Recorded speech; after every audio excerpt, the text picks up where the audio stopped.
Hello दोस्तों, जय श्री कृष्णा, राधे राधे। स्वागत अभिनंदन आपका चित्तौड़ अकेडमी पर। आशा और उम्मीद करता हूँ आप सभी स्वस्थ होंगे, मस्त होंगे और अपने फोर्थ ग्रेड यानी चतुर्थ श्रेणी परीक्षा की तैयारी जबरदस्त तरीके से, शानदार तरीके से कर रहे होंगे। तो साथियों, क्या आप भी कर रहे हैं फोर्थ ग्रेड एग्जाम की तैयारी? तो जी हाँ साथियों, आपके लिए लेकर आ चुका हूँ मैं बिल्कुल राजस्थान जीके का इम्पोर्टेंट पेपर आपके लिए। पूरा का पूरा पेपर आपके लिए इम्पोर्टेंट रहने वाला है।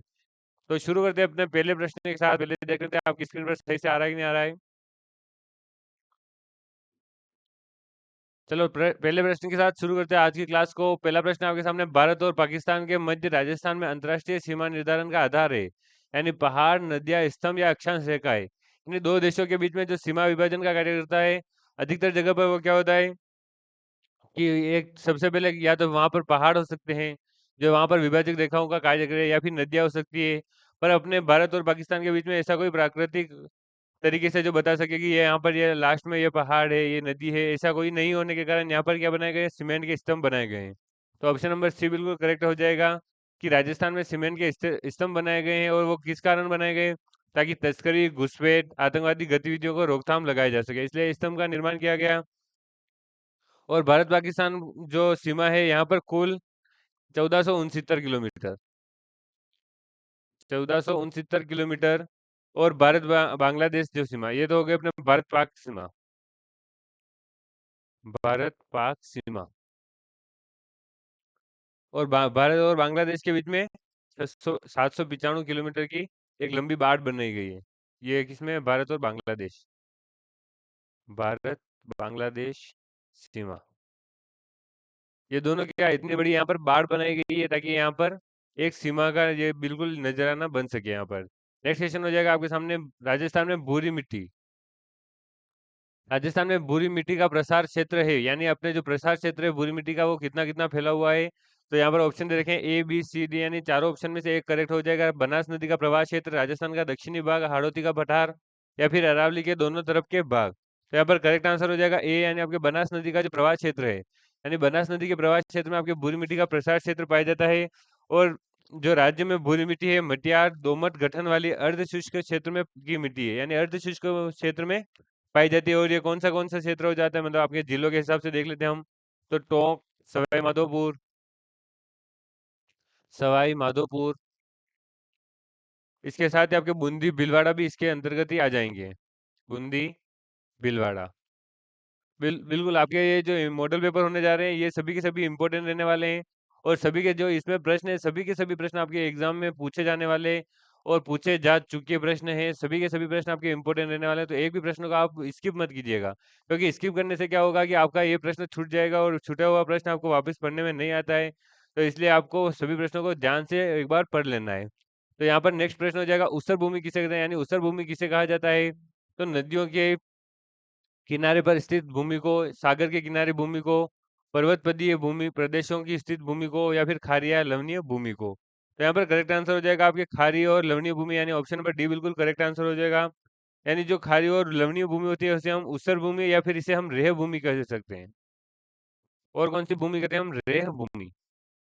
यानी आपके एग्जाम में आ जाए ऊसर भूमि किसे कहते हैं या फिर रेह भूमि किसे कहते हैं, तो वो खारी और लवणीय मृदा आ जाती है। और इसमें क्या होता है? क्षारीय, यानी इस प्रकार की जो भूमि होती है, इसमें क्षारीय तत्वों की अधिकता होती है। क्षारीय लवण तत्वों की अधिकता हो जाती है और इससे लवणीय आपके जो जमा वाली मृदा पूर्णतः अनुपजाऊ हो जाती है। तो नेक्स्ट प्रश्न की बात करें, मकराला लेटेराइट, मकराला किसे कहते हैं? लेटेराइट को। मिट्टी के संबंध में कौन सा कथन सही है? तो इन मिट्टियों का गठन गर्म शुष्क मौसम में होता है। उच्चतर क्षेत्रों का मकराला मिट्टियां साधारणतः क्षारीय होती है। और ये ऑप्शन सी ऑप्शन कह रहा है कि निचले क्षेत्रों की मृदा मिट्टी अम्लीय होती है, या फिर ये मिट्टियां भारत और उष्ण भारत में उष्ण आर्द्र क्षेत्र में मिलती है, जहां शुष्क और आर्द्र दौर पाया जाता है। यहाँ पर करेक्ट आंसर कौन सा हो जाएगा? आपके चौथा ऑप्शन बिल्कुल करेक्ट हो जाएगा कि ये जो मिट्टी होती है, यानी लेटेराइट मिट्टी आपके कहाँ पाई जाती है? आपके हो जाएगा बांसवाड़ा, कुशलगढ़, और आपके प्रतापगढ़ के क्षेत्र में पाई जाती है। प्रतापगढ़ क्षेत्र। कौन सी मिट्टी पाई जाती है यहाँ पर? लेटेराइट मिट्टी, लेटेराइट मिट्टी। ये पाई जाती है आपके बांसवाड़ा और कुशलगढ़ और प्रतापगढ़ के क्षेत्रों में। और इसमें क्या होता है कि चूने, नाइट्रेट और ह्यूमस की कमी होती है। यानी इस मिट्टी में हमारे पाई जाता है चूनों की कमी, चूने की कमी पाई जाती है, नाइट्रेट की कमी पाई जाती है, और साथ ही साथ यहाँ पर क्या होता है, ह्यूमस की भी कमी होती है, कम होता है। ठीक है, यहाँ पर आपके बिल्कुल। और यहाँ पर ये देखिए, इन सब की अगर कमी होगी, ह्यूमस की और इनकी कमी होगी, तो वनस्पति क्या होगा, कम उगेगा। तो वनस्पति की कमी या फिर उत्पादन कम हो जाता है इनका। तो इससे क्या करना पड़ेगा, इसका उपाय क्या होता है, तो इसमें रासायनिक खाद मिलाकर इसे उर्वरक बनाते हैं। बिल्कुल, यहाँ तक आपकी चीजें क्लियर हो गई है। नेक्स्ट प्रश्न की ओर बढ़ते हैं। नेक्स्ट प्रश्न हो जाएगा आपके सामने, चंबल और माही बेसिन जो आपके दक्षिणी पूर्वी राजस्थान में पाया जाता है, में पाई जाने वाली मिट्टी का प्रकार कौन सा है।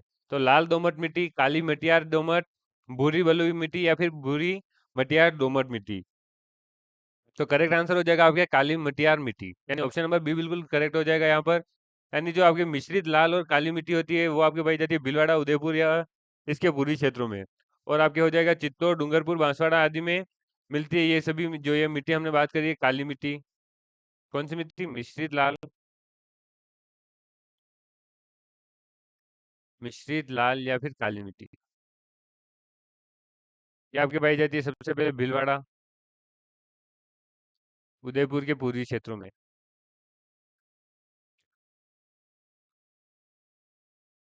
और साथ ही साथ आपके चित्तौड़गढ़, चित्तौड़, डूंगरपुर और बांसवाड़ा में।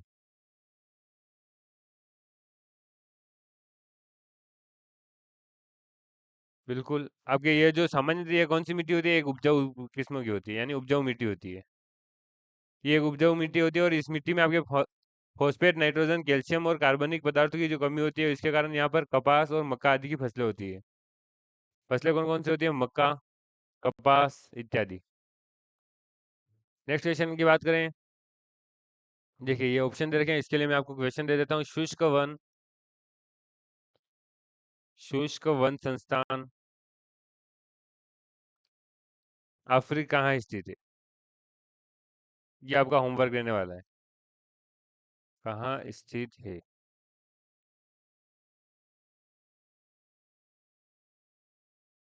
इसकी देखिए स्थापना कब की गई, तो भारत सरकार द्वारा की गई। ये आपका एग्जाम्पल रहने वाला, प्रश्न रहने वाला है, ये आपका होमवर्क।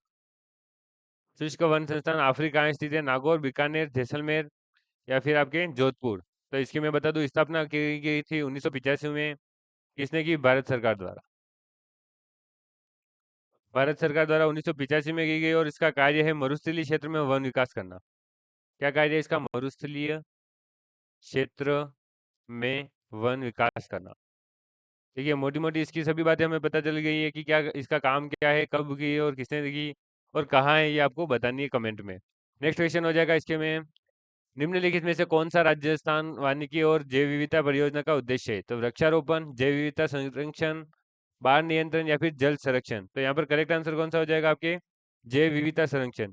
राजस्थान वानिकी और जैव विविधता परियोजना का मुख्य उद्देश्य क्या है, वन और वनों पर निर्भर रहने वाले लोगों के लिए रोजगार अवसर प्रदान करना और जैव विविधता संरक्षण करना। राज्य वानिकी की ये कब हुई, तो 2011 में।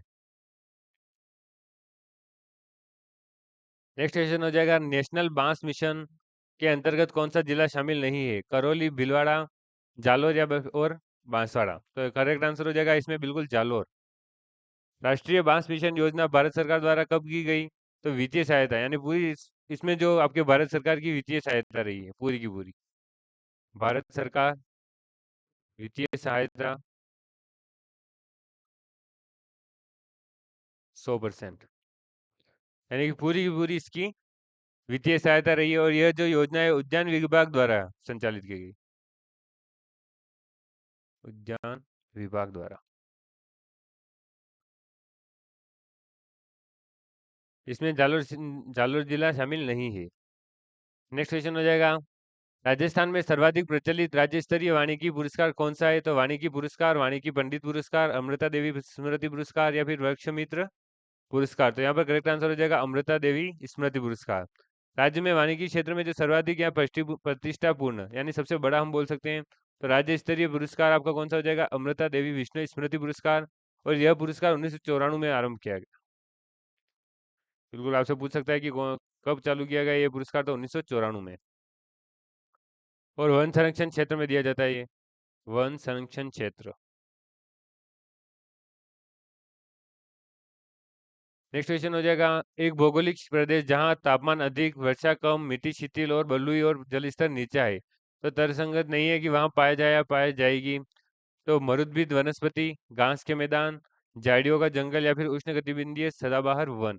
तो वो करेक्ट आंसर हो जाएगा आपके डी वाला, यानी उष्णकटिबंधीय सदाबहार वन वहां पर नहीं पाए जा सकते। ये कहाँ पर आपके मुख्यतः कहाँ पाए जाते हैं, तो ये हो जाएगा आपके जिलों में। अगर बात करें तो जोधपुर, जोधपुर, बीकानेर, बाड़मेर, पाली, सीकर, अजमेर,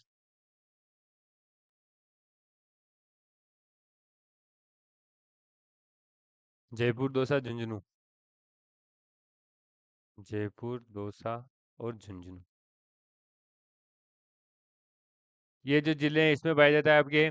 और बाकी जो मैदानी भागों में पाया जाता है इसके, और शुष्क क्षेत्र में पाए जाने वाला 1854 वर्ग क्षेत्र में पाया जाता है, 1854 वर्ग किलोमीटर। नेक्स्ट क्वेश्चन हो जाएगा, प्रारंभिक अभिलेखों की भाषा कौन सी है, संस्कृत, हिंदी, उर्दू या फारसी। तो कौन सी भाषा में ये लिखे गए, तो ये थे आपके संस्कृत भाषा में, यानी जो अब इनकी भाषा थी वो संस्कृत भाषा थी। और मध्यकालीन अभिलेखों में संस्कृत के अलावा आपके उर्दू, फारसी, राजस्थानी भाषा का भी प्रयोग हुआ है। और भारत में पहला संस्कृत का अभिलेख जो मिला था वो शक शासक। अगर हम बात करें फर्स्ट की, तो शक शासक रुद्रदामन, रुद्रदामन का एक जो जूनागढ़ का अभिलेख माना जाता है,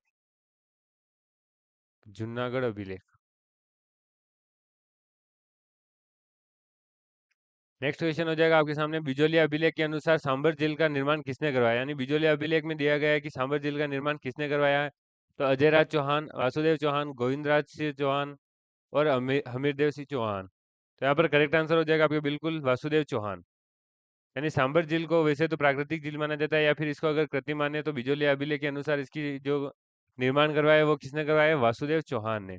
और सांबर और अजमेर के जो चौहान वंश राजवंश का वर्णन है वो कहाँ पर मिलता है अपने को, अभिलेख में, बिजोलिया अभिलेख में पाया जाता है।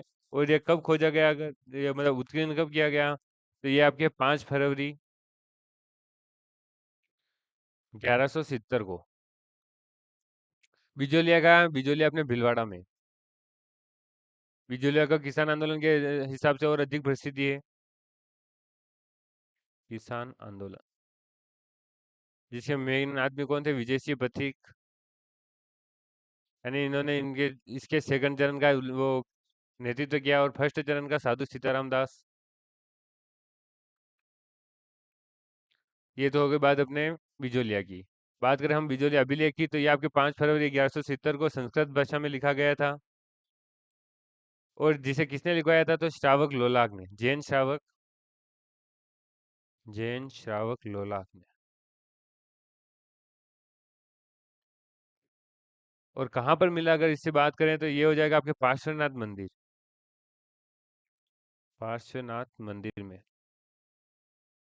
इस जो ये अभिलेख है इसके अनुसार चौहानों के मूल पुरुष वासुदेव चौहान ने 552 में, 552 ईस्वी में शाकंभरी में चाहन, यानी जो चौहान वंश कहते हैं, हम चाहमान भी कह सकते हैं इसको, चाहमान या फिर चौहान, चौहान वंश की आपकी जो नींव बोल सकते हैं, या फिर इसकी जो स्थापना की थी, और वहाँ सांबर झील का निर्माण करवाया था। नेक्स्ट क्वेश्चन हो जाएगा, राज प्रशस्ति शिलालेख कब और किसके द्वारा स्थापित किया गया। तो राजसीय 1676, कुंभा 1436, अमर सिंह 1576 या फिर अजीत सिंह 1438। तो इसका बिल्कुल करेक्ट आंसर हो जाएगा आपके राजसिंह ने राज प्रशस्ति का जो स्थापना करवाई थी। और इसमें जो लेखक की बात करें हम या फिर रचनाकार की, तो वो हो जाएंगे आपके रणछोड़ भट्ट तेलंग। कब की थी, 1676 में। और राजसेन ने इसकी स्थापना करवाई थी। और इसमें क्या मिलता है अपने को, इसकी किसकी जानकारी मिलती है, तो मेवाड़ राजवंश के शासकों की, विशेषतः बप्पा से लेकर राजसेन की और जगत सिंह की उपलब्धियों के बारे में भी जानकारी मिलती है। नेक्स्ट क्वेश्चन हो जाएगा इसमें, गणेश्वर सभ्यता जहां से ताम्रयुगीन अवशेष मिले हैं, राजस्थान के किस जिले में स्थित है? तो सिक्कर, चित्तौड़गढ़, श्री गंगानगर या फिर चूरू। तो यहाँ पर करेक्ट आंसर हो जाएगा आपके सिक्कर। सिक्कर यानी आपके जो गणेश्वर सिक्कर जिले में रीम का थाना के पास में कांदली नदी के यहाँ से उसका उद्गम स्थल है। नदी का नाम क्या है? कांदली नदी। इसे भारत में ताम्रयुगीन सभ्यताओं की जननी माना जाना जाता है, यानी इसका नाम क्या है? ताम्रयुगीन सभ्यताओं की जननी।